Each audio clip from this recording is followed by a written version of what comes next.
Alright, no, yes sir, you know what it is. Alright, panibagong araw na naman po. So another day, another booking. So first booking of the day, pick up ako ng Kakadin. So isang bilao to, yan, pinatang ko na lang sa may taas ng aking lalabag. So ano to, mango sticky rice bound to Makati City. Sa may likod lang to ng University of Makati. Naka-priority pala ito sa 4 kilometers away. 124 pesos ang kanyang fare. So tara na, samahan nyo na ako sa aking biyahe for today's video. Alright. So bound to papuntang Makati sa may University of Makati, malapit sa likod. So naka-priority dito. Wala na, kailangan ko na diretso to eh. Okay, peace. Okay, so 150. Binigyan ako ni sir ng 150 pesos unang booking sticky rice. 124 lang yung kanyang fare. So nagbigay ng 25 pesos, ay 26 pesos pati. So 4 kilometers away lang yung drop niya. Ngayon hanapulta ako ng booking. Update, no? So sa Mandaluyong na ako nakuha ng booking. Bali ano to, 5 kilometers away, ay 4 kilometers away. Dito ako sa may Makati, University of Makati. Tapos ang pick up ko ay 4 kilometers away. Wala. So sa barangay na ako dadaan siguro. Ito. Yan. Wala akong makuha ang booking dito, napabalik. So tatagpuin ko na yan. Gurami 50 pesos. Okay na yan, pang 200 pesos. Kasi naman sa Matenga ako rito. So gagapain ko na yung pabalik na Mandaluyong. Alas 12 na eh. Alright, item pick up number 2. Saka na, ayan, umambod na, nabutan na ako. Ay ano to, 4 kilometers away. Ayun ko lang na pick up. Wala. Maganda na pick up ko na to kaysa so wala pang makuha pabalik. Kasi importante nakabalik na ako sa lungga ko. Deliver ko na to, malapit lang to. Ano yung pick up ko? 450 lang. Dito yung pick up. Dito yung drop off. Wala. Malapit lang. Alright, umabon na, umuulan na. So may nakuha akong pangatlong booking. 86 pesos. Malapit lang to sa area ko. Ano, Dansalan Gardens condominium lang. 86 pesos. Umabon na, tingnan mo mukha ako. Wish na yan, tara na. Alright, pick up, pangatlong booking. Ginawa niya ng 100, no? Grabe, oh. Lapit lang yan. 100 na siya. So nakaka 300 na tayo, tatlong booking pa lang. Malapit na, 200 na lang para 500, uwi na tayo. 200 na lang, uwi na tayo. Maulan, no? Dito ako sa Bermuda Hotel. Si Paps. Ulan na, nabutan ako ng ulan. So nandito ako sa pang-apat na booking. Grabe. Nabutan na ako ng ulan dito. So nakuha ko na yung pang-apat na booking. Ano lang to, pagkain. Gurami yan, no? Ay, nako, time check ay pang lunch daw nila. So daling ko na to, pang lunch pala nila to eh.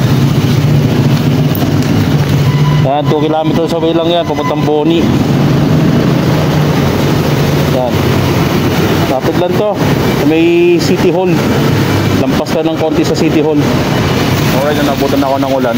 So kakadrop ko lang dito. Yan, dito yung drop. Dito ako ngayon. Pang-apat na booking to na drop. Nabutan pa ako ng ulan, stranded na naman. So hanap tayo ng bukya ulit.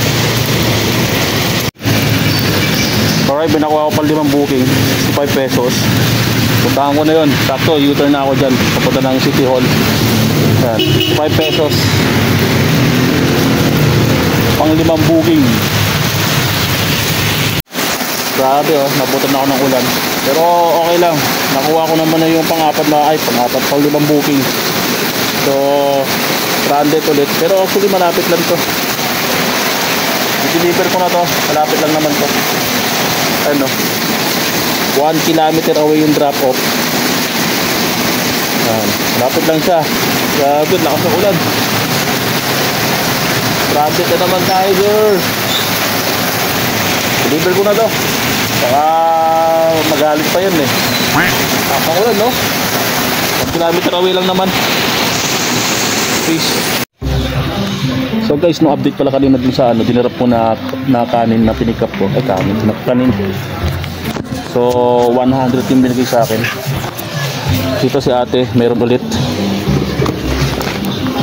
Dito po. Yan lang po, ma'am. Ay, mawala kayong barya, ma'am? Okay na po ito. Ito lang po. Sige po. Kinama pa ba? Dito mo sa loob po. Ma'am, salamat po. Alright, binigyan ako 100. Sa kanin. Yan.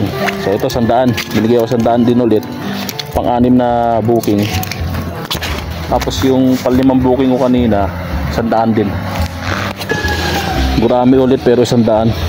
Umuulan kasi kaya yun. Ito maganda minsan pagka naulan. Pagka umuulan maganda bigayan, nagbibigay ng tip ang mga customer. Kaya biyahe lang ng biyahe. Pero syempre, samahan ng konting pag-iingat. Kapag ka bumabiyahe, wala nang ulan, ambon na lang. Ambon na lang yung ulan. So deliver ko na to. So binigyan ako ng 100. Ano, 2 kilometers away lang. Peace. Okay, nakakuha ko ng pampitong booking. Ayan o. So pampitong booking yan. Nakuha ko pooling. Nakuha ko pooling na pampitong booking. Dito lang sa may ito. Ano pa ito? 9 de Pebrero. Ano, umulan pa rin no.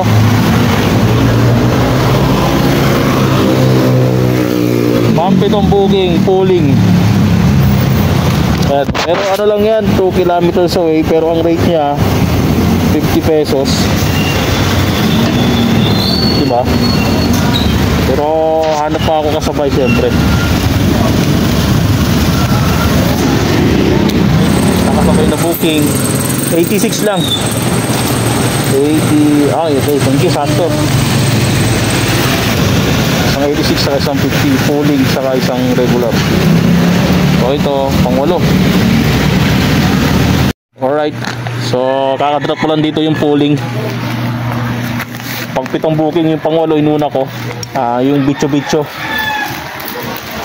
Ayan. So naka 8 booking na ako. Ewan kung kaya pa ba ng ano ko. Wala na eh, oh. 22 na lang yung wallet ko pero hindi ko pa na-complete tong dalawa eh. So complete ko siguro to.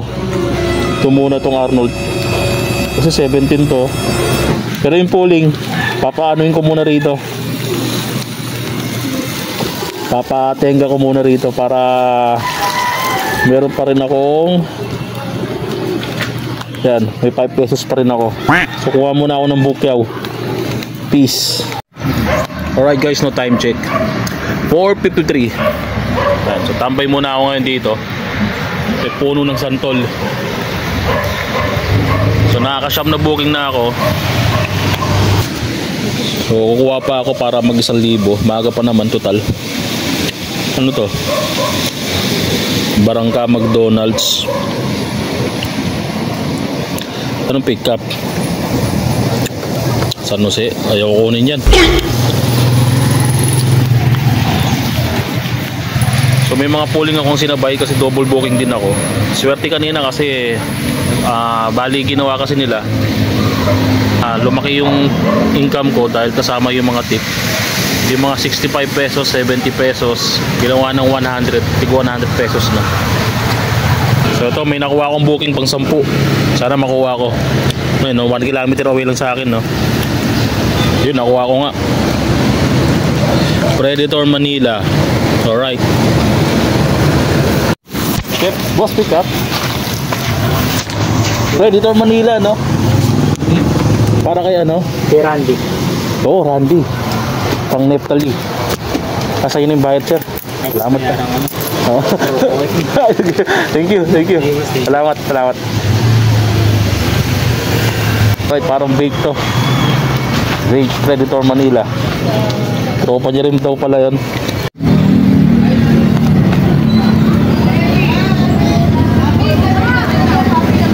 Alright. Agad naman, dito na ako sa ano eh. Sabi niya, pababa na.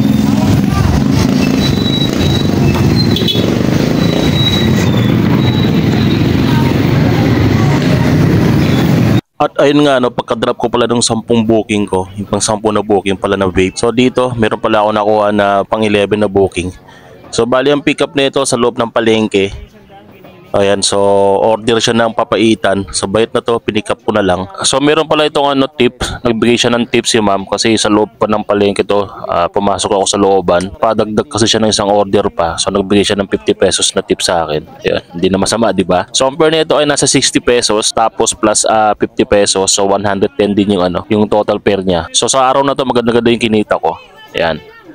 Napansin nyo naman sa video, nasa looban ako ng palengke. Ayan, pumipila. Ayan, tapos nagpadagdag pa siya, nagpabili ng additional extra. Salamat naman at nagbigay siya ng tip. So yun, salamat sa panonood sa video ko. Alright, so kung hindi ka pa nakasubscribe sa aking YouTube channel, mag-subscribe ka na nang sa ganun ay dumami ang iyong booking. At kung hindi ka pa nakasubscribe, ay naku, baka ma-LTO ka araw-araw tulad ko. Yes sir. Peace. Ride safe.